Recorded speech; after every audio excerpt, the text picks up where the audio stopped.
Hello dear all, welcome to our channel Smart Indian Model School. Smart Indian Model School present Smart Indian EduFun classes.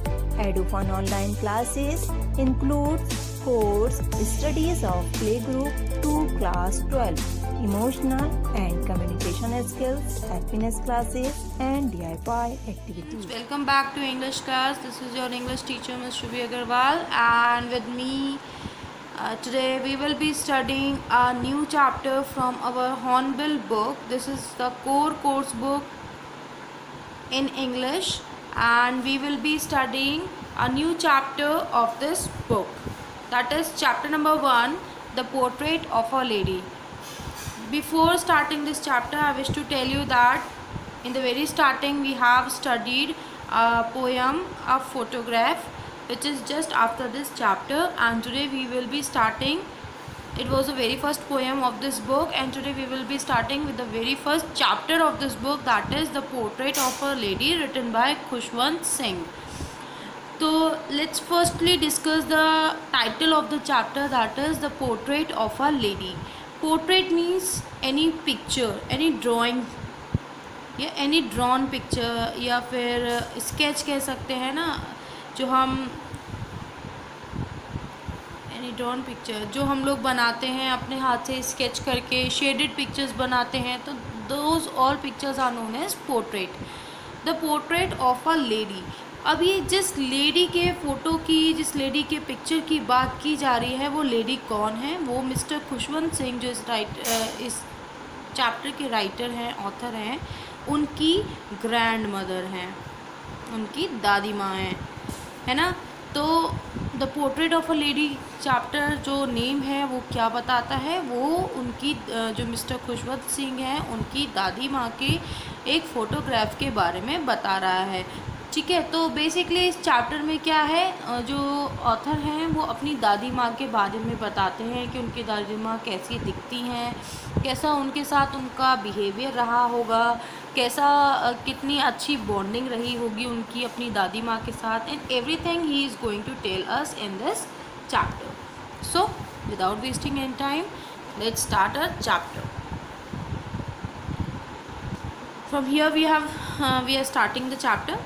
My grandmother, like everybody's grandmother, was an old woman. तो author कहते हैं, जो writer हैं वो कहते हैं, और इन्होंने ये अपना लाइफ का एक्सपीरियंस शेयर करा है, अपनी ही ग्रैंड मदर के बारे में बताया है, इसलिए वो यहाँ पर नरेटर भी हैं. तो खुशवंत सिंह कौन है? ऑथर भी हैं चैप्टर के, राइटर भी हैं चैप्टर के, और नरेटर भी वो खुद ही हैं, क्योंकि वो पूरी स्टोरी खुद नरेट कर रहे हैं, खुद बता रहे हैं, इसलिए वो नरेटर भी हुए. ठीक है, आगे समझ में? ऑथर भी हुए, राइटर भी हुए, नरेटर भी हुए. चलिए स्टोरी स्टार्ट करते हैं. खुशवंत सिंह कहते हैं, राइटर कहते हैं हमसे, मेरी ग्रैंड मदर, जैसे कि सबकी ग्रैंड मदर होती हैं, एक बूढ़ी औरत थी. यानी उनकी ग्रैंड मदर कैसी थी? एजड थी, उनकी एज हो चुकी थी, वो अभी ओल्ड थी. She had been old and wrinkled for the 20 years that I had known her. यानी कि उनको जो राइटर हैं, ऑथर हैं मिस्टर खुशवंत सिंह, वो अपनी दादी माँ को 20 साल से जानते हैं, और जब से उन्होंने अपनी दादी माँ को देखा है, यानी 20 साल जब तक अब तक वो देखते आ रहे हैं अपनी दादी माँ को, तो अब तक उन्होंने अपनी दादी माँ को ओल्ड और रिंकल्ड ही देखा है. रिंकल्ड मीन्स जो हमारे फेस पे हमारे नहीं, मतलब हमारे जो एजड पर्सन्स होते हैं या फिर बूढ़े लोग होते हैं, उनके फेस पे हम देखते हैं लाइंस बन जाती हैं, फोल्ड्स हो जाती हैं, यानी हिंदी में हम जिसको कहते हैं झुर्रियाँ, है ना, झुर्रियाँ जो होती हैं. तो वो कहते हैं कि मेरी दादी माँ को जब से मैं 20 साल से जान रहा हूँ, तब से वो ओल्ड हैं, उनके फेस पर झुर्रियाँ हैं, वो रिंकल्ड हैं. People said that she had once been young and pretty and had even had a husband, but that was hard to believe. अब राइटर कहते हैं कि लोग कहते हैं कि एक समय था जब मेरी दादी माँ भी यंग हुआ करती थी और बहुत सुंदर हुआ करती थी, प्रिटी हुआ करती थी, और उस समय पे उनके हस्बैंड भी थे, यानी मेरे दादाजी भी थे. लेकिन मेरे लिए ये बिलीव करना बहुत मुश्किल है. क्यों मुश्किल है? क्योंकि जो अगर हम ही हैं तो हम एक हमारी दादी माँ हैं, तो हम दादी माँ का भी शादी का फ़ोटो देख लें या शादी से पहले का फ़ोटो देख लें या हम अपने पेरेंट्स का ही शादी के पहले का फ़ोटो देख लें, तो बहुत चेंजेस आ जाते हैं और हमें विश्वास नहीं होता है कि ये हमारे ही पापा हैं या हमारी ही मम्मी है या हमारी ही ग्रैंड माँ है। इसी तरीके से जो ऑथर है इस चैप्टर के, जो नरेटर हैं, वो भी यही कह रहे हैं कि उनके लिए ये बिलीव करना बहुत मुश्किल है कि किसी टाइम पे उनकी दादी माँ भी यंग दिखा करती थी, बहुत सुंदर दिखा करती थी, क्योंकि अभी तो वो जब से उन्हें जान रहे हैं 20 साल से, तब से तो वो ओल्ड हैं, रिंकल्ड हैं और उनका फेस पे जो उनकी प्रिटीनेस थी, जो सुंदरता थी, वो भी दिखाई नहीं देती, वो भी नहीं दिख रही हैं। यानी कि वो कह रहे हैं कि मेरे लिए बिलीव करना बहुत मुश्किल है कि मेरी दादी माँ कभी यंग और प्रिटी हुआ करती थी। आगे बढ़ते हैं। My grand father's portrait hung above the mantel piece in the drawing room. मेरे ग्रैंडफादर का पोर्ट्रेट, अब यहाँ पे ग्रैंडफादर का पोर्ट्रेट के बारे में भी बताया है ऑथर ने। वो कहते हैं कि मेरे ग्रैंडफादर का एक पोर्ट्रेट है हमारे घर पे, जो कि मेंटल पीस के ऊपर टंगा हुआ है इन द ड्राइंग रूम में। अब मेंटल पीस क्या होता है बच्चों, जैसा कि आप पिक्चर में देख सकते हैं, यहाँ पर नीचे एक फायर प्लेस है जहाँ पे आग जलती है, उसके ऊपर कुछ सामान रखने की जगह होती है, कुछ है ना, तो उसको हम मेंटल पीस बोलते हैं। तो यहाँ पे जो ऑथर हैं वो कह रहे हैं कि हमारे ड्राइंग रूम में एक मेंटल पीस था जिसके ऊपर की साइड में मेरे ग्रैंडफादर का पोर्ट्रेट भी टंगा हुआ था। ही वोर आर अ बिग टर्बन। अब वो अपने ग्रैंडफादर के फ़ोटोग्राफ को डिस्क्राइब कर रहे हैं कि उनके ग्रैंडफादर उस फोटोग्राफ में कैसे दिख रहे हैं। ही वोर अ बिग टर्बन, उन्होंने एक बड़ी सी पगड़ी पहनी हुई है, टर्बन मीन्स पगड़ी, एंड लूज फिटिंग क्लोथ्स, उनके कपड़े कैसे हैं, एकदम ढीले ढाले हैं, जैसा कि आप पिक्चर में भी देख सकते हैं ना, पिक्चर में भी दे रखा है। वो रियल पिक्चर नहीं है बट जस्ट इमेजिनरी पिक्चर है कि ये सारे फीचर्स, ये सारी चीज़ें पढ़ने के बाद हमारे दिमाग में कैसे आइडिया आता है। कोई स्केच आर्टिस्ट होता है, हम उसे आइडिया देते जाते हैं, ऐसा होगा उसका मुंह या उसकी नाक ऐसी होगी, तो वो उसी तरीके की बना देता है ना। तो इसी तरीके से ये भी एक स्केच समझ सकते हैं आप कि जो डिस्क्रिप्शन दिया है, इस डिस्क्रिप्शन के बेसिस पे ही वो एक पिक्चर टाइप की बना ली गई है, बट बेसिकली वही सेम पिक्चर नहीं है उनके दादाजी की, ठीक है। It's just an example. So वो कहते हैं कि उनके दादाजी ने एक बड़ी सी टर्बन पहनी हुई है, एक बड़ी सी पगड़ी पहनी हुई है, और उन्होंने कैसे कपड़े पहने हुए हैं, एकदम ढीले ढाले कपड़े पहने हुए हैं, लूज फिटिंग क्लोथ्स, एकदम ढीले ढाले कपड़े पहने हुए हैं। His long white beard covered the best part of his chest, यानी उनकी छाती तक उनकी जो सफ़ेद रंग की दाढ़ी है वो इतनी बड़ी है कि वो बहुत उनकी छाती तक आ रही है, इतनी ज़्यादा लंबी है, और उनकी छाती पूरी उस दाढ़ी से ढक गई है। And he looked at least 100 years old, और उस फोटोग्राफ को देखकर लगता है, उस फोटोग्राफ में जो मेरे दादाजी हैं उनकी उम्र उस फोटोग्राफ के अकॉर्डिंग तो 100 साल की लग रही है। यानी फोटोग्राफ में जो दादाजी का फ़ोटो है उसमें वो 100 साल के लग रहे हैं। He did not look the sort of person who would have a wife or children. अब आगे ऑथर क्या कह रहे हैं, वो कहते हैं कि उनको देखकर ऐसा लग नहीं रहा है कि वो उस टाइप के पर्सन होंगे जिनकी कोई वाइफ या बच्चे होंगे।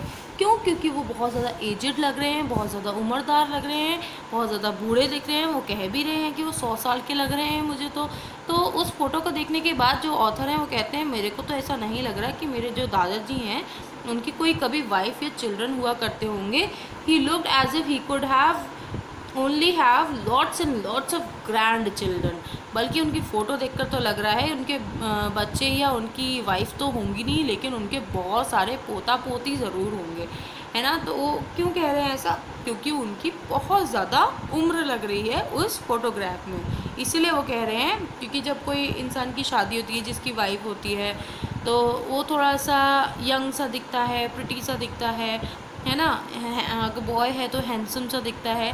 बट यहाँ पे तो उनके दादाजी बहुत एजड दिख रहे हैं, बहुत बूढ़े दिख रहे हैं, इसीलिए तो वो क्या कह रहे हैं यहाँ पे, उनको कह रहे हैं कि उनको देखकर लगता नहीं है कि उनके बच्चे और वाइफ होंगे। उनको देखकर तो लगता है कि जैसे कि उनके बहुत बहुत बहुत सारे पोता पोती होंगे, lots and lots of grand children, बहुत बहुत बहुत सारे पोता पोती होंगे, है ना। आगे पढ़ते हैं। As for my grandmother, being young and pretty, the thought was almost revolting. Thought was almost revolting means it is hard to believe. तो पोएट आगे कहते हैं कि अगर मैं अपनी दादी माँ के बारे में दादी माँ की सुंदरता और यंग के बारे में कि वो कभी यंग हुआ करती थी या वो कभी सुंदर हुआ करती थी, इस बात को मानूं भी तो ये मेरे लिए बिलीव करना बहुत ज़्यादा मुश्किल है। ये जो थॉट है ये सिर्फ मतलब विचार ही मेरे लिए बिलीव करना, विश्वास करना मुश्किल है, लेकिन वो असलियत में ऐसी थी ये तो मैं मान ही नहीं सकता, मुझे बिल्कुल विश्वास ही नहीं हो रहा।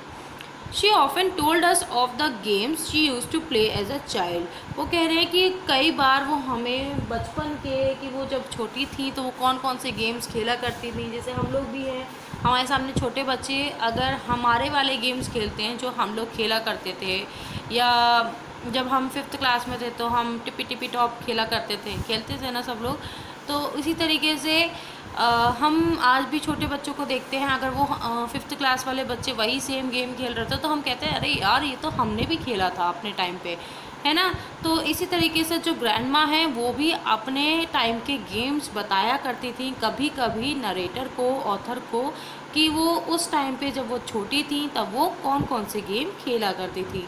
तो नरेटर को वो जो दादी माँ कहाँ वो गेम्स बताया करती थी वो एक कहानी की तरह लगते थे, जैसे कि कोई दादी माँ कोई कहानी सुना रही हैं जिस पे विश्वास करना मुश्किल है। किस टाइप की कहानी? That seemed quite absurd. Absurd means illogical, मतलब इस पर विश्वास करना ही मुश्किल है, इसको कोई लॉजिक ही नहीं है। And undignified on her part, and undignified disrespectful, and we treated it like the fables. Fables क्या होती हैं? कुछ फिक्टिशियस यानी इमेजिनरी स्टोरीज़ जिसमें मॉरल टीचिंग होती है ना। मॉरल टीचिंग, मॉरल वगैरह वाली जो स्टोरीज़ होती हैं जो मॉरल देती हैं, हमें कुछ शिक्षा देती हैं, वो वाली जो स्टोरीज़ होती हैं, लेकिन वो रियल स्टोरीज़ नहीं होती, सिर्फ शिक्षा देने के लिए बनाई गई स्टोरीज़ होती हैं, फिक्टिशियस होती हैं, अनरियल होती हैं, विश्वास करना उन पे मुश्किल होता है, अविश्वसनीय होती हैं ऐसी स्टोरीज़। तो वो कहते हैं कि हमारी दादी माँ जो हमें ये बचपन के बताती थी कि वो जब छोटी थी तो ऐसे गेम, कौन से गेम खेला करती थी, कैसे खेला करती थी, तो ये हमें बात थोड़ी इलॉजिकल लगती थी और हम उसको ऐसे समझते थे जैसे कि प्रॉफिट्स यानी कि सेंट या संत महात्मा आप समझ सकते हैं। तो संत महात्मा की जो फिक्टिशियस स्टोरीज़ होती थी, जैसे बुद्धा की स्टोरी तो वैसे रियल है, बट उनके अलावा कोई अगर हम कहें कि सेंट यानी कोई साधु संत की स्टोरी हुआ करती थी जिसमें मॉरल टीचिंग हमें मिलती थी, शिक्षा कुछ मिलती थी, और वो रियल स्टोरीज़ ना होकर के इमेजिनरी स्टोरीज़ हुआ करती थी, तो हम लोग भी दादी माँ की ये बचपन की बातें जो वो बताया करती थी गेम्स के बारे में, वो हम उनको ऐसी ही अविश्वसनीय स्टोरीज़ की तरह समझते थे कि ऐसा कुछ नहीं है, ये हमसे झूठ बोल रही हैं, और हमें उसको विश्वास करना हमारे लिए बहुत ज़्यादा मुश्किल रहता था। I hope you might have understood this paragraph. Now I will continue next paragraph in next video, so please do watch next video and like the channel, subscribe the channel, like the video, and also leave a comment in the comment box. Till then, take care and wait for next video. यदि आपको हमारा video अच्छा लगा हो तो आगे की video की नोटिफिकेशन प्राप्त करने के लिए कृपया बेल बटन दबाएं और चैनल सब्सक्राइब करना ना भूलें। Please subscribe our channel of Edufun classes. Thank you for watching.